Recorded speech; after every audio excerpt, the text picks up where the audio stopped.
कहानी की शुरुआत में एजे और मूस नाम के दो दोस्तों को दिखाया जाता है जो गर्मी की छुट्टियों में स्कूल ट्रिप पर आए थे।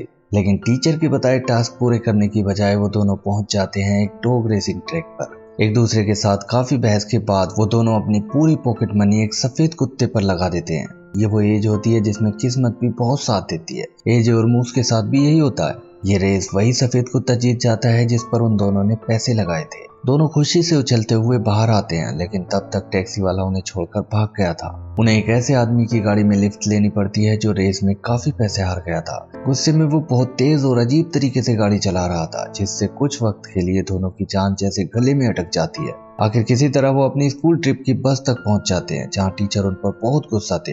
बस के अंदर भी सारे बच्चे उन्हें खा जाने वाली नजरों से देख रहे थे, क्योंकि उनकी वजह से वो सब पूरे 35 मिनट लेट हो गए थे। लेकिन एजे और मूस को उन सबके गुस्से की कोई परवाह नहीं थी, क्योंकि कुत्तों की रेस में पैसे जीतने के बाद आज वो जैसे आसमान में उड़ रहे थे। अपनी इस जीत को सेलिब्रेट करने के लिए वो दोनों बियर पीना चाहते थे, लेकिन 14 साल के लड़कों को बियर नहीं मिल सकती, इसलिए मूस के घर के स्टोर रूम में सबसे छुपकर वो देसी जुगाड़ से खुद ही अपने लिए बियर तैयार कर लेते हैं, जिसका टेस्ट भी नॉर्मल बियर जैसा ही तैयार हो जाता है। अब मूस के दिमाग में एक आइडिया आता है। वो कहता है कि ऐसी बियर बनाना तो हमारे बाएं हाथ का खेल है। गर्मी की छुट्टियों में क्यों ना अपनी खुद की बियर बेचकर खूब सारा पैसा कमाया जाए। पैसे तो उनके पास थे ही, थोड़ा बहुत नॉलेज भी था, इसलिए दोनों बड़े स्केल पर बियर बनाने से लेकर ब्रांडिंग और ट्रांसपोर्टेशन सबकी प्लानिंग करनी शुरू कर देते हैं। लेकिन उनके इन बड़े बड़े सपनों का महल उस वक्त ढह जाता है जब वो दोनों लंच के लिए एजे के घर पहुंचते हैं। लंच के दौरान ही एजे के मॉम डैड उन दोनों के ऊपर चिल्लाने लगते हैं, क्योंकि उनके किसी जान पहचान वाले ने एजे और मूस को डॉग रेसिंग ट्रैक पर सिगरेट पीते हुए देख लिया था। साथ ही दोनों के पैरों में नए जूते देखकर ये बात और भी कंफर्म हो गई थी कि उन्होंने रेस पर पैसे भी लगाए हैं। एजे के मॉम डैड का गुस्सा देखकर मूस तो डरकर भाग जाता है, जिसके बाद ज्यादातर माँ बाप की तरह एजे के पेरेंट्स भी उससे वही पूछते हैं कि बेटा ये सब उल्टे सीधे काम तुमसे मूस ही करवाता है ना। लेकिन एजे साहब कह देता है कि जो भी करते हैं हम दोनों मिलकर करते हैं, और जल्दी पैसे कमाने का ये सीक्रेट सिस्टम भी हम दोनों मिलकर ही बना रहे हैं। Secret system? ये सुनते ही एजे के मॉम डैड पूरी तरह डर जाते हैं। उन्हें लगता है कि उनका बेटा कहीं कोई क्रिमिनल बनकर खानदान का नाम मिट्टी में न मिला दे, इसलिए आज से वो उसका मुंह से मिलना जुलना बंद करने का ऑर्डर सुना देते हैं। लेकिन ऐसे कैसे वो उन दोनों को मिलने से रोक सकते थे। थोड़ी देर बाद ही मूस पीछे के रास्ते से उससे मिलने आ जाता है और दोनों ऐसे बातें करने लगते हैं जैसे कुछ हुआ ही ना हो। यहाँ तक सब सही चल रहा था, लेकिन अब उनकी जिंदगी में कुछ ऐसा होने वाला है जो आगे चलकर दोनों दोस्तों के बीच गलतफहमियों की दीवार खड़ी कर सकता है। मूस के जाने के बाद एजे देखता है कि उसके पड़ोस वाले घर में एक नया परिवार शिफ्ट हुआ है, जिनमें उसी की उम्र की एक लड़की भी है। एजे उस लड़की को देखता ही रह जाता है, लेकिन जब वो लड़की उसे घूरने लगती है तो वो अखबार के पीछे मुंह छुपा लेता है। जब वो फिर से उधर देखता है तो वो लड़की अपने कैमरे से उसका फोटो खींच लेती है और उसे अजीब सी नजरों से देखते हुए घर के अंदर चली जाती है। बाद में वो खुद ही बाहर आकर उससे बातें करने की कोशिश करती है और फिर से उसका फोटो खींचने लगती है। एजे को समझ नहीं आता कि वो चाहती क्या है, इसलिए वो उससे खुलकर बात नहीं कर पाता। अगले दिन एजे और मूस फिर से मिलते हैं। वो समझ गए थे कि बियर का धंधा तो उनके पेरेंट्स उन्हें करने नहीं देंगे, लेकिन दूसरे बच्चों की तरह कोई बकवास जॉब करना भी उनके बस की बात नहीं थी। गर्मी की छुट्टियों के लिए जहां दूसरे बच्चे कोई पार्ट टाइम जॉब ढूंढ रहे थे, वहीं वो दोनों अपना खुद का काम करने के किसी नए आइडिया की तलाश में थे। बातें करते हुए वो ऐसे ही घूम रहे थे कि तभी अचानक कोई उन पर गंदा पानी फेंक देता है। वो मुड़कर देखते हैं तो सामने उनका क्लासमेट रैंडी अपने दोस्त के साथ उन पर हंस रहा था। एजे और मूस उसे घूरते हैं, लेकिन ये नोकझोंक उनके लिए कोई नई बात नहीं थी। रैंडी से उनकी बिल्कुल नहीं बनती और वो दोनों भी उसके साथ अक्सर ऐसी हरकत करते रहते हैं। रैंडी और उसके दोस्त की किस्मत अच्छी थी कि वो तुरंत ही वहां से चले गए, क्योंकि उनके जाने के थोड़ी ही देर बाद एजे का दोस्त शेन वहां जाता है, जो हाल ही में आर्मी की ड्यूटी से वापस आया होता है। एजे उसे देखकर खुश हो जाता है, क्योंकि शेन उसके लिए बड़े भाई जैसा होता है। मूस भी उसे बहुत मानता है, लेकिन उसके मुकाबले शेन एजे और उसकी फैमिली के ज्यादा करीब होता है। तीनों कुछ देर तक वहीं खड़े खड़े बातें करते हैं, पुरानी यादें ताजा करते हैं और फिर पूरा दिन साथ बिताने का फैसला करते हैं। एजे और मूस उसे अपनी बनाई हुई बियर पिलाते हैं और शेन भी उन्हें शहर के एक पब्लिक पूल पर ले जाता है, जहाँ वो छुट्टियों में एक लाइफ गार्ड की जॉब कर रहा होता है। पूल अभी तक ऑफिशियली खुला नहीं था, इसलिए उन्हें वहाँ कोई नहीं मिलता। इसी का फायदा उठाते हुए शेन उन्हें अंदर ले जाता है, जहाँ वो मजे से स्विमिंग करने लगते हैं। इसी दौरान उनकी नजर एक खाली पड़े स्नैक स्टॉल पर पड़ती है, जो बिल्कुल पूल के पास ही होता है। पूछने पर शेन उन्हें बताता है कि पूल अगले हफ्ते समर सीजन के लिए ओपन होने वाला है, जिसके साथ खाने पीने की चीजों के लिए ये स्नैक स्टॉल भी चालू होगा। लेकिन ये स्नैक स्टॉल अभी तक किसी को नहीं दिया गया है। वो बताता है कि कल इस स्टॉल के लिए सिटी काउंसिल में ऑक्शन होगा, इसलिए जो भी लोग इसे किराए पर लेना चाहते हैं उन्हें वहां जाकर बोली लगानी पड़ेगी। बस फिर क्या था, एजे और मूस को अपना नया बिजनेस प्लान मिल गया था जिसे उनके पेरेंट्स भी मना नहीं कर पाएंगे। कुत्तों की रेस में जीते हुए पैसों में से $1400 तो उनके पास अभी भी थे, लेकिन पिछले साल जिन लड़कों ने ये स्नैक शैक चलाया था वो उन्हें $3000 का किराया बता देते हैं। अब बाकी के $1600 कहाँ से लाएं, इसके लिए मूस एक खुराफाती आइडिया लेकर आता है। अगले दिन दोनों ब्लैक ड्रेस और ब्लैक सनग्लासेस लगाकर बैंक पहुंच जाते हैं। मूस तो एकदम कॉन्फिडेंट था, लेकिन एजे को ये सब करने में डर लग रहा था। आखिर हिम्मत करके वो कैशियर से कहता है कि वो अपने स्कूल के सेविंग अकाउंट से सारे पैसे यानी पूरे $2000 निकालना चाहता है। कैशियर और मैनेजर उन्हें शक की निगाह से तो देखते हैं, लेकिन एक अकाउंट होल्डर को उसके पैसे देने से वो मना भी नहीं कर सकते थे। आखिर पैसे लेकर दोनों दौड़ते हुए सिटी काउंसिल पहुंच जाते हैं और आते ही पूरे $3001 मेयर के सामने रख देते हैं। लेकिन बाद में पता चलता है कि पिछले साल वाले लड़कों ने उनसे झूठ बोल दिया था ताकि वो डर जाएं और स्टॉल के बारे में सोचना बंद कर दें। उनकी वजह से एजे और मूस को ये स्टॉल कई गुना महंगा पड़ गया। लेकिन उनकी असली मुसीबत तो घर आकर शुरू होती है, जहां एजे के पेरेंट्स को पता चल गया था कि उसने बैंक से अपनी सारी सेविंग निकालकर किसी स्नैक स्टॉल के चक्कर में बर्बाद कर दिए हैं। आज वो सिर्फ नाराज ही नहीं बल्कि सच में परेशान और गुस्से से भरे हुए होते हैं। एजे उन्हें समझाने की कोशिश करता है कि छुट्टियों के आखिर में वही सारे पैसे लौटा देगा, लेकिन उसके पेरेंट्स उसकी एक नहीं सुनते और बचे हुए $400 भी उससे छीन लेते हैं। उनके लिए बात सिर्फ पैसों की नहीं थी बल्कि भरोसे और जिम्मेदारी की थी, जो एजे ने यूं ही तोड़ दिया था। एजे का ये कदम उन्हें एक जुए की तरह लग रहा था। बात यहीं थम जाती तो भी ठीक था, लेकिन अभी तो इससे भी बड़ा बम फटने वाला था। मूस के डैड एजे के पेरेंट्स को फोन करके अपने घर बुलाते हैं और उन दोनों की बनाई हुई बियर से भरी हुई बाल्टियां दिखाते हैं। दोनों पेरेंट्स अपने 14 साल के लड़कों का ये कारनामा देखकर गुस्से से भर जाते हैं और एजे की मोम तो दहाड़े मारकर रोने ही लगती है। दूसरे पेरेंट्स की तरह वो भी सिर्फ इतना ही चाहते थे कि गर्मी की छुट्टियों में उनके बच्चे कोई छोटी मोटी पार्ट टाइम जॉब करें, जिससे वो दुनियादारी के साथ साथ पैसे की वैल्यू करना भी सीखेंगे। उनसे पैसे कमवाना किसी का भी मकसद नहीं था। लेकिन इन दो कारनामों के बाद एजे के पेरेंट्स इस नतीजे पर पहुंच जाते हैं कि उसका मूस के साथ रहना आगे चलकर खतरनाक भी हो सकता है, इसलिए वो उसे मिलिट्री स्कूल भेजने का पूरा मन बना लेते हैं। लेकिन बीच में भी स्कूल की लंबी छुट्टियां थी, इसलिए दोनों दोस्त फैसला करते हैं कि जो शुरू किया है उसे बीच में तो नहीं छोड़ सकते। वो दोनों अपने स्नैक शैक में जाते हैं जो गर्मी की छुट्टियों के आखिर तक अब उन्हीं का रहने वाला था। लेकिन यहाँ आकर वो देखते हैं कि पूरा स्टॉल पूरी तरह से जर्जर हालत में था। एक साल से बंद पड़ा होने की वजह से हर जगह गंदगी जमा हुई थी और खाली जगह के अलावा इसमें कुछ भी नहीं था। इसे शुरू करने के लिए उन्हें फ्रिज और ओवन के अलावा और भी बहुत सी चीजें खरीदनी थी, मगर अब उनकी जेब लगभग खाली थी, जबकि पूल की ओपनिंग में सिर्फ एक हफ्ता बचा था। इस पूरे हफ्ते वो दोनों घर घर जाकर छोटे मोटे काम करने लगते हैं। कहीं से कुछ पुराना सामान खरीदते हैं तो कहीं उसी सामान को नया दिखाकर बेच देते हैं। लेकिन बहुत मेहनत करने के बाद भी वो इतने पैसे नहीं जुटा पाते जिससे वो स्नैक शैक चालू कर सके। इस बीच एजे के पड़ोस में आई वो लड़की एक बार फिर उससे मिलती है और उसे उसका एक फोटो देती है। अब की बार वो अपना नाम भी बताती है, जो कि ब्रूक होता है। ब्रूक उससे काफी खुलकर बात करती है और फ्लर्ट करने की कोशिश भी करती है,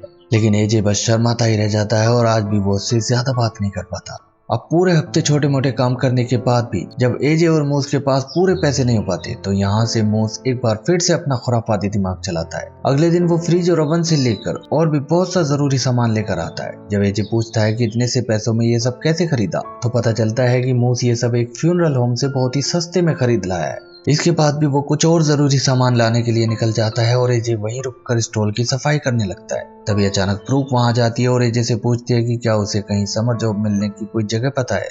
एजे उसे शेन के पास ले जाता है, जो उसे इसी पूल के लिए फीमेल लाइफ गार्ड की जॉब दिलवा देता है। इतनी आसानी से जॉब मिलने के बाद ब्रूक एजे से और भी ज्यादा इंप्रेस हो जाती है और उसे घर तक साथ चलने के लिए भी पूछ लेती है। शर्मिला एजे काम का हवाला देकर मना कर देता है, लेकिन बाद में उसे अफसोस भी होता है कि उसने इतना अच्छा मौका हाथ से छोड़ दिया। अगली सुबह एजे सोकर उठता है तो उसे याद आता है कि आज पूल का ओपनिंग डे है और वो लेट हो चुका है। घबराते हुए वो जल्दी जल्दी तैयार होता है और जैसे तैसे स्टॉल तक पहुंचता है। जैसे ही वो पीछे के दरवाजे से अपने स्नैक शैक में पहुंचता है तो मूस उसे देखकर मुस्कुराने लगता है। स्टॉल के सामने बच्चों की भीड़ लगी होती है, यहाँ तक कि दिन खत्म होने से पहले ही उनके सारे हॉट डॉग्स, चॉकलेट और सॉफ्ट ड्रिंक सब कुछ बिक जाते हैं। शाम को दोनों के चेहरे पर थकान जरूर थी, लेकिन उससे कहीं ज्यादा खुशी होती है, क्योंकि अपने पहले ही दिन में उन्होंने पूरे $1600 की सेल की थी, जिसमें से एक हिस्सा इन्वेंट्री का निकाल कर एक हिस्सा प्रॉफिट शेयर का वो आपस में बांट लेते हैं, जो कि इतना था जिससे अगले 2-3 दिन में ही उनकी सारी इन्वेस्टमेंट वापस आ जाएगी। इस दौरान ब्रूक भी ड्रिंक्स लेने उनके स्टॉल पर आती है और आज पहली बार वो मूस को देखती है। जाते हुए वो एजे से कहती है कि तुम्हारा दोस्त तो काफी क्यूट है। मूस भी शरारत भरी नजरों से उसे जाते हुए देखने लगता है, जिससे एजे समझ जाता है कि वो भी इसमें इंटरेस्टेड है। एजे को आज कुछ बुरा सा महसूस होता है। उसे लगता है जैसे वो ब्रूक को पसंद करने लगा है, लेकिन अपने दिल की ये फीलिंग्स वो ना तो मूस को बताता है और ना ही ब्रूक को। बताए भी कैसे, उसे नहीं पता कि ब्रूक के दिल में आखिर है क्या।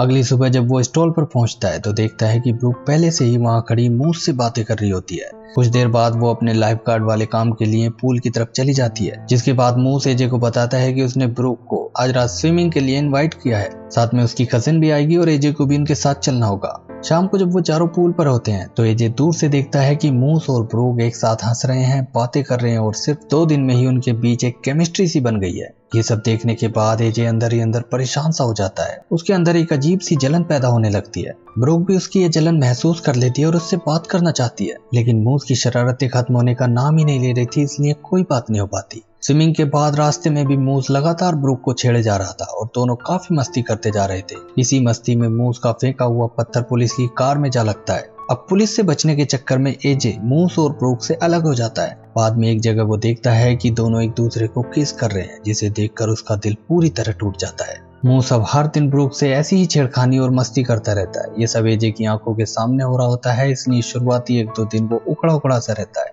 लेकिन फिर वो इसकी परवाह करनी छोड़ देता है और पूरा ध्यान पैसे कमाने पर देने लगता है। अब ब्रूक भी उसे देखती है तो वो उससे नजरें बचा लेता है। ब्रूक भी सब समझ जाती है कि वो ऐसा क्यों कर रहा है, इसलिए इस बारे में उससे कुछ भी पूछना उसे ठीक नहीं लगता। इस बीच एजे और मूस के पास अब तक काफी पैसे जमा हो जाते हैं। एक दिन काम से घर जाते हुए मूस एजे से कहता है कि उसके पास एक और बिजनेस आइडिया है, जिससे छुट्टियां खत्म होने से पहले वो अपना पैसा बड़ी आसानी से डबल कर सकते हैं। लेकिन एजे कहता है कि वो शेन के साथ अलास्का की ट्रिप पर जाने वाला है, इसलिए दूसरा बिजनेस तो क्या, ये स्नैक स्टॉल भी वो मूस के हवाले कर जाएगा। ये सुनते ही मूस एकदम सन्न रह जाता है। उसने कभी नहीं सोचा था कि एजे उसे छोड़कर जाने की सोच भी सकता है। वो उसे काफी समझाता है, लेकिन जब एजे अपने फैसले पर अड़ा रहता है तो मूस भी मुंह लटकाए अपने घर चला जाता है। एजे भी अपने घर के पास पहुंचता है तो रास्ते में ब्रूक उसे रोक लेती है और किसी काम के बहाने से अपने घर बुला लेती है। यहाँ भी एजे का रूखा बर्ताव देखकर आखिर वो उससे कह ही देती है कि वो मूस के साथ कुछ पल के लिए बहक गई थी, लेकिन सच्चाई यह है कि वो पहले से ही किसी और को चाहती है। इससे ज्यादा वो कुछ नहीं बताती और एजे भी ऐसे रिएक्ट करता है जैसे इस बात से अब उसे ज्यादा फर्क नहीं पड़ता।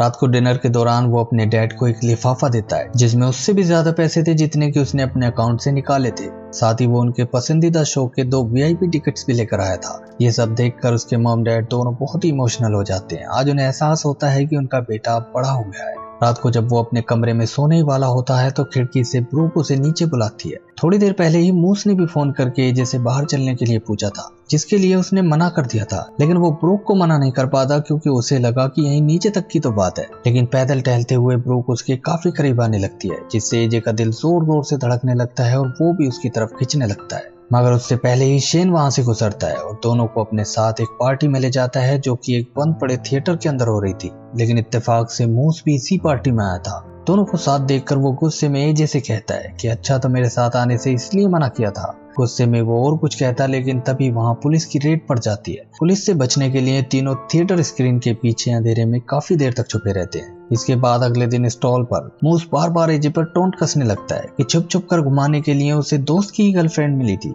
एजे भी गुस्से में जवाब देता है कि वो तुम्हारी गर्लफ्रेंड नहीं है, लेकिन मूस कहता है कि तुम गलतफहमी में हो। कल रात ही थिएटर के अंधेरे में उसने मेरे साथ जबरदस्त रोमांस किया था। ये कहकर वो ब्रूक के पास जाकर उसे एक ज्वेलरी गिफ्ट कर देता है और स्टॉल के अंदर से एजे देखता है कि दोनों खूब हंस हंस कर बातें कर रहे हैं। इससे अब उसका दिमाग खराब हो जाता है और वो अंदर रखी एक बियर की पूरी बोतल कटक जाता है, लेकिन इसे पीने के बाद उसे उल्टियां लग जाती हैं, जिसे देखकर मूस तोड़ते हुए उसके पास आता है। पीछे से ब्रूक भी आ जाती है, लेकिन एजे उन दोनों से ये कहते हुए भाग जाता है कि अब तुम खुलकर रोमांस करो। दोनों दोस्तों के बीच ये पूरा ड्रामा शेन ने भी देख लिया था। बाद में वो एजे को अपने साथ झील के किनारे ले जाता है। यहाँ वो उसे समझाता है कि लड़की को लेकर दोस्तों के बीच झगड़ा आम बात होती है, लेकिन सच्चे दोस्त इसकी आंच अपनी दोस्ती पर कभी नहीं आने देते। वो उससे कहता है कि मेरे हिसाब से मूस तुम्हें चिढ़ाने के लिए झूठ बोल रहा है। ब्रूक को देखकर लगता नहीं कि वो उसे उस तरह से पसंद करती है। वो कहता है कि तुम्हें हिम्मत करके अपने दिल की बात उससे कहनी होगी। हो सकता है वो इसी का इंतजार कर रही हो कि तुम पहल करो। आज शाम ब्रूक के घर में पार्टी होती है, जिसमें जानबूझकर एजे जल्दी पहुंच जाता है। ब्रूक उसे देखते ही कहती है कि उस रात थिएटर में उसके और उसके बीच कुछ नहीं हुआ था। वो और कुछ कहती है उससे पहले ही एजे उसे किस कर लेता है, जिससे ब्रूक भी बहुत खुश होती है क्योंकि वो तो कब से इसका इंतजार कर रही थी। लेकिन इसी मोमेंट पर मूस आकर ये सब देख लेता है। उसे लगता है जैसे उसकी पीठ में छुरा घोंप दिया हो। वो भी किसी और ने नहीं बल्कि उसके अपने दोस्त ने। वो बिना कुछ कहे तेजी से वहां से निकल जाता है और एजे भी उसके पीछे पीछे उसके घर के सामने तक पहुंच जाता है। लेकिन उसकी एक भी बात सुने बिना मूस उसके मुंह पर एक जोर का मुक्का मार देता है और कहता है कि यहाँ से चले जाओ वरना कुछ बुरा हो जाएगा। एजे को भी इस वक्त वापस जाना ही सही लगता है। मूस के लिए उसे बहुत बुरा लग रहा था, लेकिन ब्रूक के घर के सामने आकर वो देखता है कि इस बात को लेकर परेशान होने की बजाय वो एक लड़के से हंस कर बातें कर रही है। इसलिए वो पार्टी में जाने की बजाय अपने घर चला जाता है। अगली सुबह उठकर भी वो देखता है कि ब्रूक उसी लड़के के साथ कहीं बाहर जा रही है। ये सब देखकर उसे अपने ऊपर और भी गुस्सा आने लगता है कि ऐसी लड़की के लिए उसने अपने दोस्त से झगड़ा किया। वो जल्दी से अपने स्टॉल पर जाता है और मूस से बात करके सब कुछ ठीक करने की कोशिश करता है। लेकिन मूस कहता है कि आज से हम दोनों एक एक दिन बांट कर काम करेंगे। आज तुम स्टॉल चलाओ, कल मैं चलाऊंगा और अगले दिन फिर तुम चलाना। ये जो उसे समझाना चाहता है, लेकिन मूस उसकी सुने बिना घर चला जाता है। थोड़ी देर बाद ब्रूक भी आ जाती है और एजे से शाम को साथ में आइसक्रीम खाने चलने के लिए पूछती है, लेकिन एजे बेरुखी के साथ मना कर देता है और दोबारा पूछने पर स्टॉल का शटर गिरा लेता है। रात को शेन के पूछने पर जब वो बताता है कि उसने ब्रूक को एक नए लड़के के साथ देखा है, तो शेन हंसते हुए बताता है कि वो तो उसका बड़ा भाई है। ये सुनते ही एजे बहुत ही फ्रस्ट्रेट हो जाता है और अगले दिन पूल के पास जाकर ब्रूक से बात करने की कोशिश करता है, लेकिन वो भी उसी के अंदाज में उससे कोई बात नहीं करती, जिससे एजे को वापस ही जाना पड़ता है। मूस भी उससे बिल्कुल बात नहीं कर रहा था, बल्कि अब तो एक दूसरे के सामने आने का कोई बहाना भी उनके पास नहीं था। एक दिन एक ग्रोसरी स्टोर में इत्तेफाक से वो दोनों एक दूसरे के सामने आ जाते हैं, लेकिन कोई भी एक दूसरे से बात करने की हिम्मत नहीं कर पाता। पहली बार उनकी एक खामोशी देखकर उनकी माएं भी हैरान रह जाती हैं। अगली सुबह स्टॉल के काम के लिए एजे का ऑफ था। घर के बाहर शेन उससे मिलता है जो अपनी पूल की ड्यूटी पर जा रहा था। वो एजे से पूछता है कि ब्रूक से उसकी बात हुई या नहीं। ब्रूक के घर की तरफ देखते हुए एजे मना कर देता है, जिसके बाद शेन चला जाता है। उसके जाने के थोड़ी ही देर बाद ब्रूक एजे से मिलने उसके घर के अंदर आ जाती है और अपना एक फोटो उसे देते हुए उसके साथ सारे गिले शिकवे खत्म कर देती है। वो बताती है कि जल्दी वो अपने भाई के साथ वापस जाने वाली है, इसलिए उसके साथ कुछ खास पल बिताना चाहती है। एजे के कमरे में दोनों एक दूसरे के करीब आने लगते हैं, लेकिन अचानक एजे के डैड घर में आ जाते हैं। वो उन दोनों को बाहर बुलाते हैं, जिससे उन्हें लगता है कि आज उनकी अच्छी खासी क्लास लगने वाली है। लेकिन एजे के डैड जो बताते हैं उससे उन दोनों के पैरों तले जमीन खिसक जाती है। पता चलता है कि अभी अभी पूल के लिए जाते हुए रास्ते में शेन का एक्सीडेंट हो गया और अब वो इस दुनिया में नहीं है। एजे को अपने कानों पर भरोसा ही नहीं होता, क्योंकि जरा सी देर पहले ही तो वो उससे मिलकर गया था। अब वो बदहवास सा पागलों की तरह पूल की तरफ भागने लगता है। पीछे से ब्रूक गाड़ी लेकर आ जाती है, लेकिन एजे के अंदर इमोशंस जैसे तूफान की तरह उमड़ रहे थे। जब वो पूल के पास पहुंचता है तो मूस उसे देखते ही खड़ा हो जाता है और दोनों दोस्त तुरंत एक दूसरे के गले लग जाते हैं। शेन की अचानक मौत का जितना दुख एजे को था उतना ही मूस को भी था। भले ही वो एजे के ज्यादा करीब था, लेकिन इसके बावजूद मूस के दिल में भी उसकी वही जगह थी जो एजे के दिल में थी। फ्यूनरल के दौरान भी एजे की आंखों में आंसू थे, लेकिन मूस फूट फूट कर रो रहा था। दोनों के लिए ही वो एक अच्छे दोस्त के साथ साथ उनके बड़े भाई जैसा था, जो हर मुश्किल वक्त में उनके साथ खड़ा होता था और कोई कुछ कह दे तो उनकी ढाल बनकर बीच में खड़ा हो जाता था। कभी किसी पार्टी में तो कभी पूल के पास उनके लिए उसने ना जाने कितनी बार झगड़ा मोल लिया था। इसके अगले दिन एजे स्टॉल में पहुंचता है तो वहां मूस को देखकर चौंक जाता है, क्योंकि आज उसका ऑफ था और स्टॉल एजे को संभालना था। दोनों एक दूसरे को हाय कहते हैं और साथ में एक बियर पीते हैं। बातों बातों में आज वो सारे गिले शिकवे मिटाकर छुट्टियों के बचे हुए दिनों में साथ मिलकर काम करने का फैसला करते हैं। एजे के पूछने पर मूस कह देता है कि ब्रूक को लेकर अब उसे कोई शिकायत नहीं है। अब काम से वापस आते हुए एजे देखता है कि ब्रूक अपना सामान गाड़ी में रख रही है। पूछने पर वो बताती है कि उसके डैड की जर्मनी में ड्यूटी लग गई है, इसलिए अपने पूरे परिवार के साथ उसे भी वहां जाना पड़ेगा। जाने से पहले वो एजे को उसका एक फोटो देती है जिसमें वो शेन के साथ खड़ा है। एजे के लिए इससे अच्छा गुड बाय गिफ्ट और क्या हो सकता था। नम आंखों से वो ब्रूक को जाते हुए देखता है और फिर अपने डैड के पास आकर बैठ जाता है, क्योंकि वो जानता है कि शेन की मौत से उसके डैड भी उतने ही दुखी हैं जितना कि वो है। मूवी के आखिर में दिखाया जाता है कि छुट्टियों के आखिरी दिन दोनों दोस्त अपना सारा सामान गिव अवे कर देते हैं और इसी के साथ ये मूवी एंड हो जाती है।